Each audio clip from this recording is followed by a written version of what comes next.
de ser divulgada aqui algumas informações que, no meu entendimento, eu acho que vocês também vão pensar da mesma forma após ter acesso às informações, que são as piores notícias possíveis para o Lula da Silva e para o ministro do STF, Alexandre de Moraes. Realmente pancada gigante, tá, gente? Que atingiu em cheio Lula da Silva e Alexandre de Moraes. Eu vou trazer essa informação atualizadíssima para todos vocês. Na verdade, principalmente com relação ao Lula, gente, tá? As notícias que foram divulgadas aqui há poucos instantes, Lula tem vários motivos para não conseguir dormir aqui essa noite, gente, tá? Vou trazer tudo bem atualizado. Só, por favor, não esqueçam de se inscrever no canal, ativar o sininho das notificações e compartilhar o vídeo o máximo possível que vocês puderem, gente, tá? Convido vocês a fazer parte aqui da nossa família. Gente, sem enrolação, direto para a informação. Presidente, muito obrigado pela entrevista. Estamos esperando ainda a conexão com o deputado Flávio Bolsonaro. Eduardo Bolsonaro. Hoje, presidente, depois da decisão do Eduardo anunciada, hoje o Procurador-Geral da República diz que é contrário à apreensão do passaporte. Pela lei em vigor e pouco respeitada pelos ministros do Supremo, um deputado só pode ser punido com a anuência da Câmara, punido pela própria Câmara dos Deputados.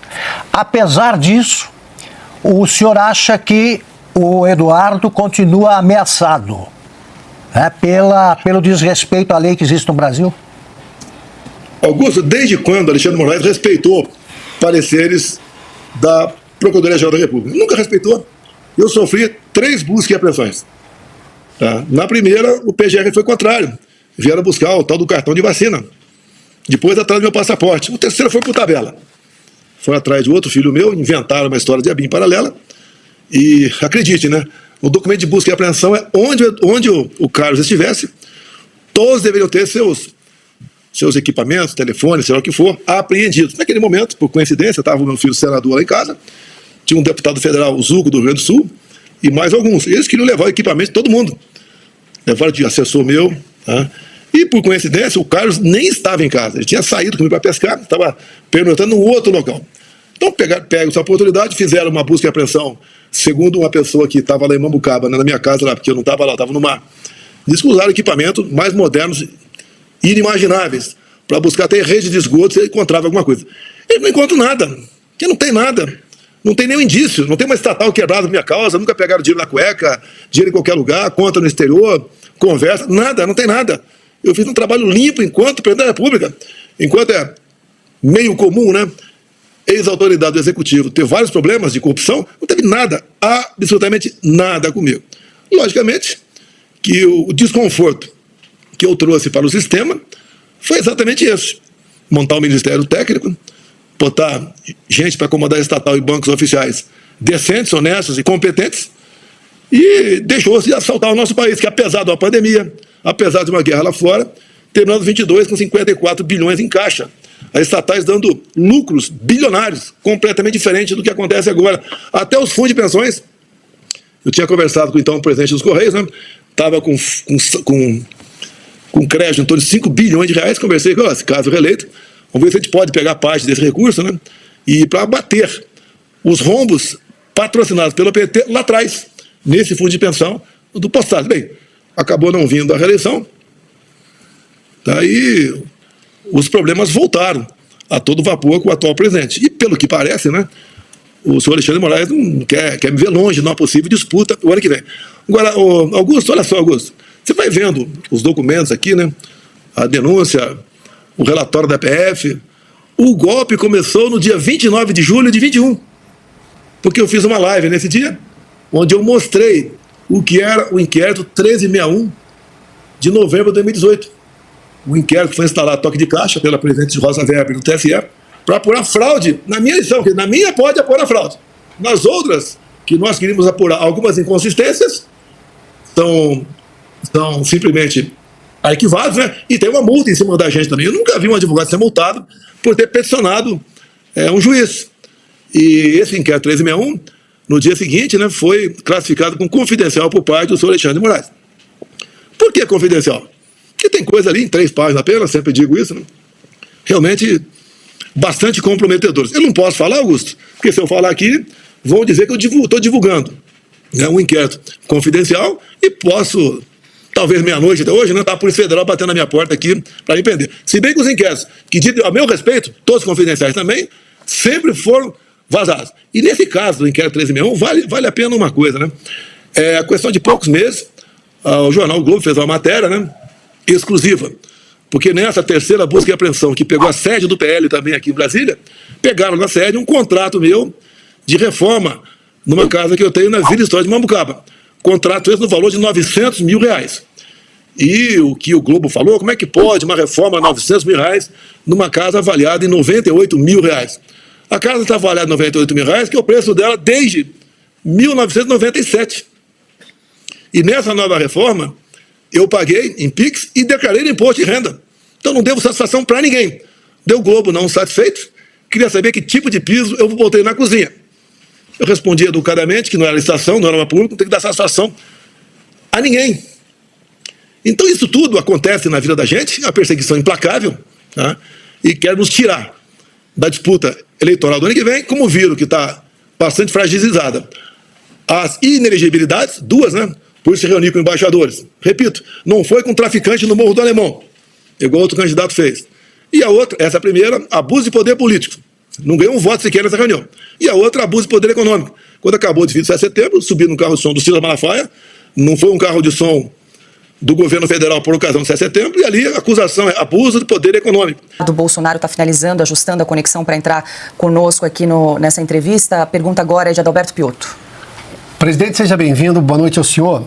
O pedido do ministro Alexandre de Moraes à PGR para se manifestar acerca da apreensão do passaporte do deputado Eduardo Bolsonaro foi feito no dia 5 de março. E o ministro deu 5 dias para a PGR, que não se manifestou em 5 dias, foi só hoje, 13 dias depois, digamos, do 5º dia possível para entregar, o que chama atenção. O deputado manifestou-se um pouco antes da PGR divulgar a sua posição acerca desse assunto. Mas o meu questionamento objetivo, até porque isso demonstra o quanto nós temos insegurança jurídica e nada parece caminhar conforme a lei nesse momento no país, o senhor vai decidir, ou já está decidido, quem então vai assumir a presidência da Comissão de Assuntos Exteriores da Câmara, que ficaria com o deputado Eduardo Bolsonaro, com essa licença agora, algum outro deputado do PL, o PL tem essa prerrogativa de indicar, o senhor vai indicar esse nome, o senhor vai interferir nessa decisão, ou a bancada do PL é quem vai decidir? Conversei com o líder do partido, o deputado Sócio, também com o primeiro vice do partido, que é o Altineu, e a última indicação nossa é o Felipe Barros, lá do Paraná. Seja muito bem-vindo mais uma vez em Oeste Sem Filtro. Obrigada pela entrevista. Já passo a bola para a pergunta da Ana Paula Henkel para o deputado Eduardo Bolsonaro. Boa noite, presidente Bolsonaro. Boa noite, deputado Eduardo. Mais um dia estranho, né? Na tal democracia do Brasil. Deputado, eu queria colocar na tela uma notícia da PGR, né? Logo que a notícia que o seu passaporte poderia ser apreendido, o Gonê decide descumprir prazo sobre passaporte de Eduardo Bolsonaro. Essa é uma notícia do dia 11. E hoje, logo mais de 10 dias depois, né, da manifestação, da possível apreensão do seu passaporte, hoje, logo depois da notícia de que você ficaria nos Estados Unidos, a PGR se manifestou contra a apreensão do seu passaporte. Lembrando que a PGR tinha 5 dias para se manifestar e nós estamos aí no 13º dia. Deputado, o senhor acha que essa notícia do senhor estabelecendo a sua permanência nos Estados Unidos, isso tenha forçado a PGR a se manifestar contra a apreensão? Com certeza, Ana Paula. O cálculo que eles fazem é sempre político, né? Lamentavelmente, os tribunais do Brasil hoje, na verdade, a Suprema Corte tem ali algumas pessoas que já não se importam há muito tempo com as leis e as decisões são 100% políticas. Então a pressão veio forte, a repercussão foi grande, né, da notícia de que eu não retornaria ao Brasil. Então, para aliviar essa pressão, o Procurador-Geral resolveu despachar, logo hoje, né? Antes ele estava falando que não havia urgência, então hoje surgiu uma urgência dele despachar. Só que isso daí, Ana Paula, acaba sendo um tiro pela culatra, porque não me deixa tranquilo para retornar ao Brasil. Vale lembrar aqui que antes do Felipe Martins ser solto, em 2 oportunidades o PGR havia pedido a soltura do Felipe Martins e o Alexandre de Moraes não se importou. A PGR havia pedido a soltura do Clezão e Alexandre de Moraes não soltou, acabou matando o Clezão dentro do presídio. E eu poderia citar vários outros casos, né? O próprio presidente Jair Bolsonaro um mandado de busca e apreensão que foi cumprido em uma de suas residências, e em maio de 2024 também contou com parecer contrário da PGR, mas ainda assim Alexandre de Moraes, que acreditem, é o juiz desse caso todo, né, decidiu ser o investigador e mandar a Polícia Federal na casa do presidente Bolsonaro. Provavelmente para esculachar, para humilhar e para fazer o tal do Fishing Expedition, que nada mais é do que pegar o celular do presidente, da primeira-dama Michele Bolsonaro, e selecionar o que ele vai vazar para a imprensa ou do que ele vai querer se mergulhar para tentar ficar causando problemas na vida do presidente. Então, finalizando, né, é um jogo de cartas marcadas e o Alexandre de Moraes, eu não sei se ele estava precificando que eu poderia ficar aqui nos Estados Unidos, porque ele arranjou, com certeza, a maior pedra no sapato da vida dele, porque aqui fora nós temos instrumentos. Você sabe muito bem, Ana Paula, você mora aqui na Califórnia, um cidadão americano, um cidadão comum americano, ele tem mais liberdade de expressão do que um deputado federal ou um senador no Brasil, com a sua imunidade parlamentar garantida na Constituição. Então, eu tenho algumas entrevistas marcadas ainda hoje para algumas televisões americanas, né? Uma das entrevistas é com Matt Gaetz, que foi sondado para ser o procurador-geral da República do Trump, né? Não foi ele, entrou a Pam Bondi lá da Flórida, mas é extremamente bem articulado e, inclusive, na última vez que eu participei do programa dele, ele me deixou a oportunidade, os microfones abertos, para eu mandar uma mensagem para o presidente Trump. E depois ele mesmo, nos bastidores, falou para mim: Eduardo, eu vou recortar esse teu vídeo e vou mandar para o presidente, vai chegar para ele. Então o Trump está sabendo o que está acontecendo aqui e eu acho que a solução vai vir aqui dos Estados Unidos para resgatar as nossas liberdades no Brasil. Deixa eu lhe fazer uma pergunta. Hoje, o portal UOL publicou uma notícia de que o presidente do seu partido, Valdemar Costa Neto, teria sido alertado por alguns integrantes do Supremo Tribunal Federal de que a relação com a Suprema Corte poderia piorar caso o senhor assumisse o comando ali da Comissão de Relações Exteriores na Câmara. O senhor tem conhecimento desse bastidor, essa possível conversa aí com o Valdemar Costa Neto nesse sentido? Negativo, não tive conhecimento disso. Né? Eu vi pela imprensa, vi uma matéria inclusive de uma grande rede de comunicação dizendo que o presidente Valdemar Costa Neto havia dias antes, né, dois dias atrás, dado uma opinião negativa contra a minha ida para a presidência da CREDEM. Eu desconheço, né? Nem de bastidor isso chegou ao meu ouvido. Eu sempre tive total apoio do meu partido para seguir adiante na presidência da Comissão de Relações Exteriores. Inclusive, no vídeo que eu fiz anunciando a minha decisão de ficar aqui nos Estados Unidos, eu agradeci ao meu líder, Sócrates Cavalcante, porque ele me deixou muito confortável para que, sendo a nossa decisão retornar ao Brasil, de que eu presidiria a Comissão de Relações Exteriores e Defesa Nacional. Então, não passa de boato essa parte. Tchancli, Silvio Navarro também nessa entrevista. Diga, Silvio. Presidente, boa noite, deputado. Vou fazer uma pergunta mencionando a fala do presidente Bolsonaro na manifestação de domingo, que pode ser estendida inclusive ao deputado, porque trata da Câmara dos Deputados. O presidente fez menção ao Gilberto Kassab e um apoio do Gilberto Kassab, diz que as coisas estão apaziguadas e notícias circulam que já há número suficiente para aprovar a anistia na Câmara dos Deputados, com, inclusive, votos do partido do PSD, presidente e deputado. Deixa eu responder primeiro. Olha, a prioridade aqui é para o Eduardo. Vai ser mais difícil pegá-lo para dar entrevista do que eu. Então eu peço que dirija mais para o Eduardo aqui, até que o momento é mais propício para isso. A questão, eu conversei com o Kassab, tem uns 40 dias, estava muito tempo afastado dele, nos acertamos, pediu apoio para ele sobre esses pobres coitados que estão presos, condenados a 17 anos de cadeia. Isso é uma de crueldade sem tamanho, e ele falou que ia trabalhar o partido e 10, 15 dias depois daria a resposta para mim. Foi dada a resposta e ele realmente sinalizou para que o partido votasse ao nosso favor. Hoje tem fechado conosco quase 100% o PP, do Ciro Nogueira, né, entre outros partidos. Então só está faltando finalmente do PR, do Marcos Pereira, que é um líder evangélico. Praticamente 1/3 desses inocentes presos são evangélicos também, não tem culpa de absolutamente nada. É uma perseguição por parte de Alexandre de Moraes em cima dessas pessoas, e acredito então que o Marcos Pereira dará sinal verde para isso. Eu entendo que hoje nós temos a maioria, né, se botar em votação, a maioria para aprovarmos o requerimento de urgência. Se bem que a urgência, você precisa de metade qualificada, 257 parlamentares. Acredito que já tenhamos esse número, até porque cresce dia a dia, quando você, igual em Copacabana, eu citei o nome da mulher, a sua idade e a sua pena. Além de vovós, jovens mães com filhos pequenos em casa. Tá? Isso é de cortar o coração de qualquer um. E essas pessoas, quem porventura te aprova que danificou algum patrimônio, que pague. Mas no resto, como eu sempre digo aqui, né, abolição violenta ao Estado Democrático de Direito, tentativa de golpe de Estado, organização criminosa, não tem cabimento. O próprio atual ministro da Defesa, José Múcio, falou há poucas semanas no programa Roda Viva que golpe de Estado não é isso.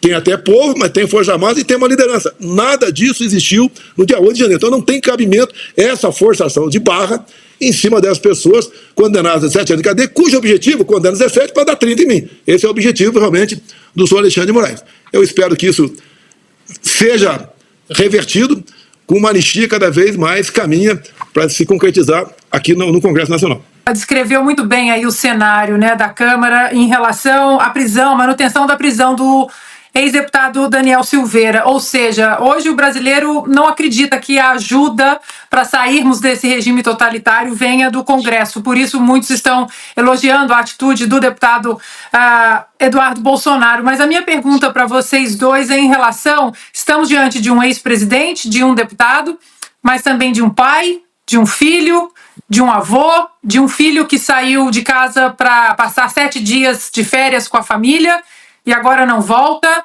e a gente fica até com um nó na garganta vendo os vídeos de vocês dois, porque haverá uma separação que não tem data, né, para terminar, uma situação muito complicada na família de vocês. Eu gostaria de ouvi-los em relação a isso, porque os vídeos realmente foram muito tocantes.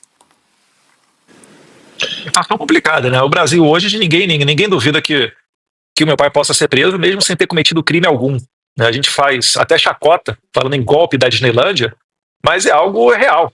Né? Como eu falei aqui, uma pessoa que condena 100 horinhas à cadeia, e ele está fazendo isso como meio para se criar uma narrativa, para chegar no final e prender o Jair Bolsonaro, uma pessoa dessa com certeza consegue mover o que for necessário para tentar acabar com o movimento espontâneo que é capitaneado pelo Jair Bolsonaro.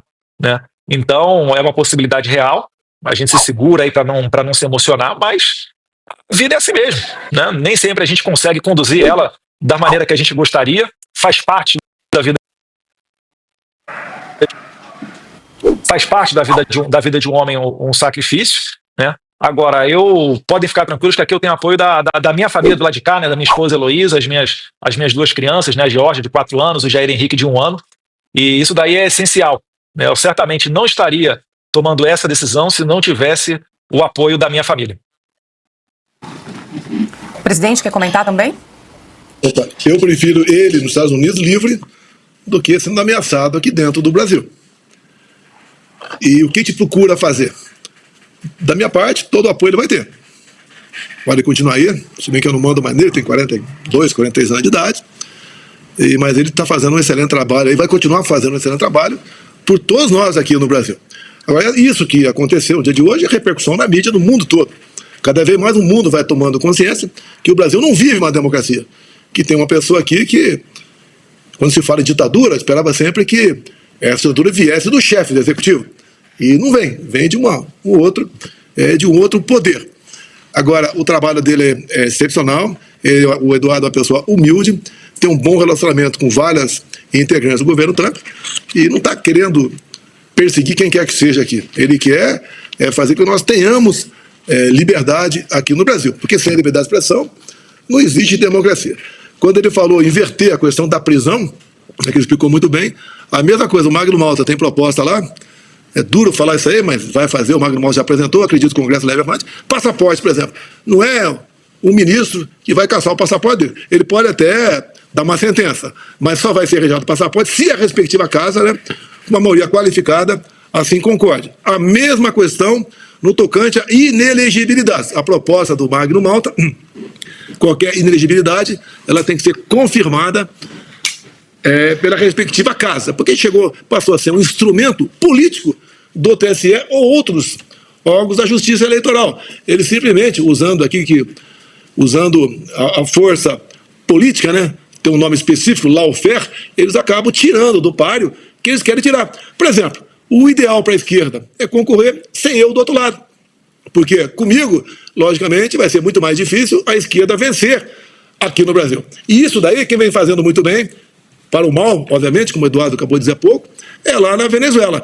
Quando a Venezuela, o Maduro, se viu obrigado a adotar o voto impresso, que foi uma condição dos Estados Unidos, do governo Biden, para que eles voltassem a comprar petróleo da Venezuela, seria o voto impresso. O Maduro topou e, malandramente, o que ele fez? tornou inelegível por 15 anos os seus maiores opositores, que é a Maria Corina e o Capriles. E aí, mesmo assim, botaram uma pessoa lá, que a gente pouco ouvia falar, o Edmundo, ele acabou ganhando a eleição. E no final da apuração, o Maduro interrompeu tudo e deu o respectivo golpe branco lá. E quando o Lula aqui quis se engraçar, ele falou, ó, eu respeitei a sua justiça eleitoral aí, tu respeite a minha daqui. Eu fui eleito democraticamente. E olha que eu falo tudo. E nada mais aconteceu. Agora, a gente vê, democracia no Brasil, a gente entende que é o voto livre, né? O voto aí transparente e a respectiva contagem pública dos votos, como está previsto na própria Constituição. Mas não é assim que acontece. Agora, por que o medo do TSE do inquérito 1361 de 2018? É um inquérito que foi feito para apurar fraude na minha eleição em 2018. Eles queriam, quando viram a denúncia chegar, muito bem feita a denúncia, né? Dava a entender que um miserável, um deputado, baixo clero, sem recurso financeiro, com um partido pequeno, um 7 segundos de televisão, dei golpe, tá? Fraudei as eleições. E viram que realmente algo esquisito aconteceu e resolveram deixar para lá.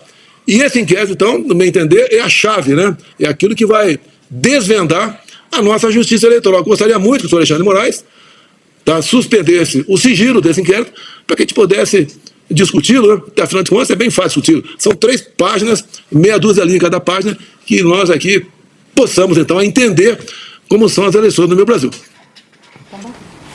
Vai lá, Augusto, reforçar aqui que estamos com 204 mil telas nesse momento acompanhando a entrevista. Como o próprio presidente sugeriu que a gente explorasse mais o Eduardo, vou perguntar o seguinte, deputado, o presidente Trump já está informado da tua decisão? Não tem como afirmar isso, Augusto. Você não sabe. Não sei. Mas saberá, ele saberá. O filho dele vai saber. Perfeito. Deixa eu aproveitar e perguntar aqui para o presidente, porque programa ao vivo assim, a gente vai acompanhando as notícias. Acabou de sair aqui, presidente, que o líder do PT na Câmara, o Lindbergh Farias, e também o deputado Rogério Correia, do PT, pediram hoje ao Supremo para proibir o senhor de sair de Brasília e também pedindo que o senhor impedir que o senhor se aproxime de embaixadas de outros países também em Brasília. Queria que o senhor comentasse esse pedido do PT que saiu agora há pouco, na sequência do anúncio do deputado Eduardo Bolsonaro de permanecer nos Estados Unidos. Vão pedir tornozeleira eletrônica também? Já pediram? Qual crime eu cometi? Já pediram. Qual crime eu cometi? Eu fiquei 3 meses nos Estados Unidos. Poderia ter continuado. Tinha proposta para ganhar muito bem aí, apesar de não falar inglês, mas dado a minha bagagem de conhecimento, tinha oportunidade para ficar. Resolvi voltar para cá com todos os riscos que corro até hoje. Tá? E estou fazendo isso pelo meu país. Eu não sou como o chefe dele, o Lula, que tem obsessão pelo poder. Eu tenho paixão pelo meu Brasil. E não dá para comparar a administração atual com a minha, até pela qualidade dos respectivos ministros. Ele deixou bem claro no vídeo, tá? Que durante esse tempo que ele vai ficar licenciado, afastado do cargo, para permanecer nos Estados Unidos, ele não será remunerado. Então ele não vai receber, tá? Aqui no Brasil, dos cofres públicos brasileiros, enquanto não estiver trabalhando como parlamentar. Então ele deixou bem claro isso no vídeo para que... Eu tenho certeza que muitos iriam tripudiar em cima dessa questão, então ele já se antecipou, deixou dizer, explicar que eu não vou ser remunerado enquanto eu estiver licenciado. Então, tá aí uma informação extremamente importante que precisa ser sanada enquanto, né, os urubus da esquerda começam a tripudiar em cima de toda essa questão. E aí, gente, que bomba gigante divulgada, tá? Como será que o ministro Alexandre de Moraes e o PGR recebeu nessa notícia aqui nesse dia de hoje, hein? Se o plano era deixar ele desembarcar no Brasil, colocar os pés no Brasil e anunciar a apreensão do passaporte, esse plano foi frustrado por essa decisão bomba, né, do Eduardo Bolsonaro. E se o plano, tá, era prender o Eduardo Bolsonaro, mais uma vez foi frustrado aqui os planos. Será mesmo que havia esse plano de prender? Ou era só apreensão do passaporte para que ele parasse de viajar para os Estados Unidos, porque estava incomodando muitas autoridades aqui no Brasil? Tá aí, gente, tá? Coloca aqui embaixo a opinião de vocês. Eu vou ficando por aqui. Não esqueça de se inscrever no canal. Até o nosso próximo encontro.